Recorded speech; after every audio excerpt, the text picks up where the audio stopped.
देखिए, सबसे बड़ा दुर्भाग्य है कि आज गरीब की बात करने वाली सरकार, और ये आज कोई पहला नया नहीं, हर साल का ये ड्रामा इस प्रकार से, और आज पेपर सिर पे हैं। और जो सरकार की राइट टू एजुकेशन पॉलिसी के तहत 134A में जो बच्चों को वीकर सेक्शन के जो बच्चों को जिसको सरकार उसको सैंक्शन करती है, अलाउ करती है कि ये बच्चा उस कैटेगरी में आता है, और वो कैटेगरी सरकार के द्वारा लिस्ट लगाने के बावजूद उन बच्चों का एडमिशन ना होना कितना बड़ा दुर्भाग्य है। और मैं तो एक बात और कहना चाहता हूँ, आज यहाँ उपायुक्त जी क्यों नहीं आए मैं बताता हूँ, क्योंकि वो खुद मॉडल स्कूल के चेयरमैन हैं और वो अपने स्कूल में उन बच्चों को एडमिशन नहीं कर रहे। सबसे बड़ा दुर्भाग्य की बात तो ये है ना।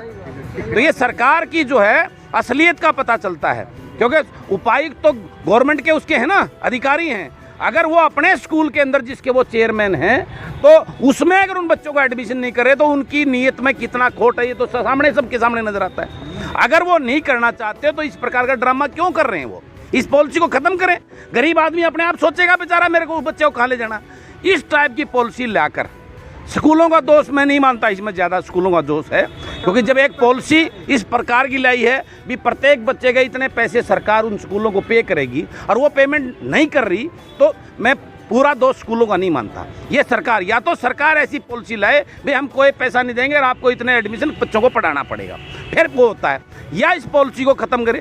ये इस पॉलिसी को लाकर इन गरीबों के साथ क्यों मजाक किया जा रहा है? इनके बच्चों के साथ हर साल ये मजाक दर दर की ठोकरें खाते हैं।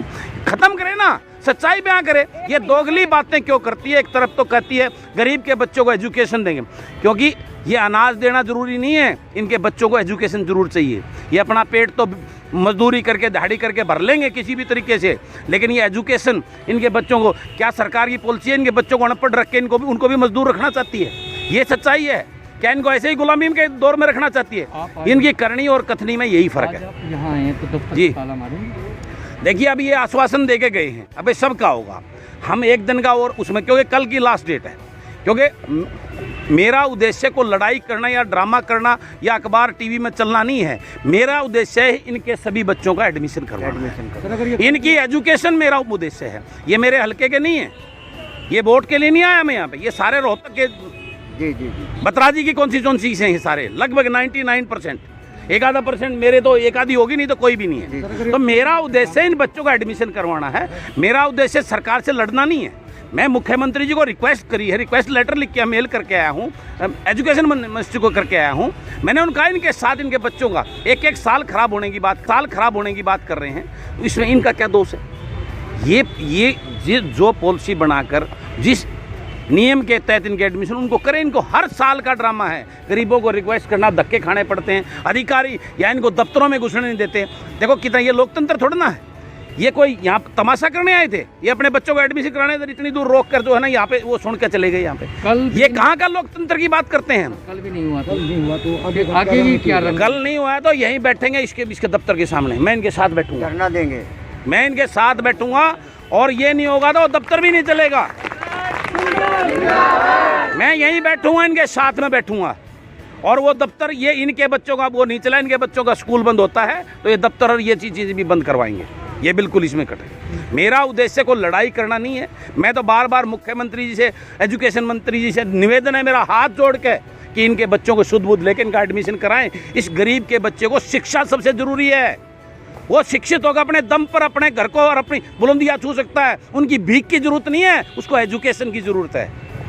मैं यही रिक्वेस्ट करता हूं आप मीडिया के माध्यम से सरकार को कि ये इस प्रकार की दोगली चीज़ें छोड़कर वास्तव में अगर इनकी नीयत साफ है तो इस गरीब का ध्यान दें, इनके बच्चों का एडमिशन कराएं, उसको पढ़ाने का काम करें। धन्यवाद। स्कूल वालों को इकोनॉमिकली वीकर सेक्शन की रिकमेंडेशंस को और जो एलिजिबल बच्चे हैं स्ट्रेंथ के हिसाब से कितनी परसेंटेज हैं स्कूल को एडमिशन करने चाहिए। ये एक लीगल ऑब्लिगेशन है और ये मैंडेटरी है। और इसमें हम देख रहे हैं कि ये जो अभिभावक हैं और जो स्टूडेंट्स हैं वो पिस रहे हैं। यहाँ पर कोई स्कूल एडमिशन नहीं करता, कोई टेक्निकलिटीज़ की बात करता है, कोई कहता हमें पैसे नहीं मिलते।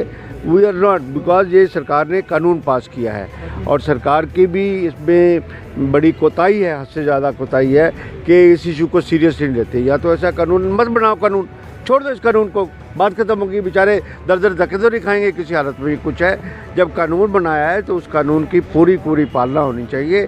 और ये सभी हम अभिभावक जिनके सबके साथ हैं हम इस बात के लिए। मैं और कुंडू साहब आज SDM और साथ में डिप्टी DO आई है, DO को यहाँ पर आना चाहिए था। वही सबसे पहले तो उपायुक्त को ही आना चाहिए था यहाँ पर बात करने के लिए और उसके बाद से डायरेक्शन देने के लिए। अब उपायुक्त में उन्होंने SDM साहब को भेज दिया इस बात के लिए।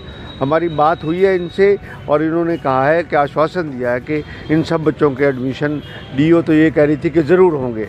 अब देखते हैं उस बात के लिए, इनकी जो भी जेन्युइन काज होगा, उस जो भी इनका आगे कोर्स ऑफ एक्शन होगा वो कुंडू और हम सरकार से, एजुकेशन मिनिस्टर से और डायरेक्टर एजुकेशन से अकॉर्डिंगली बात करेंगे कि सभी अभिभावकों, सभी बच्चों को एक इंसाफ मिले।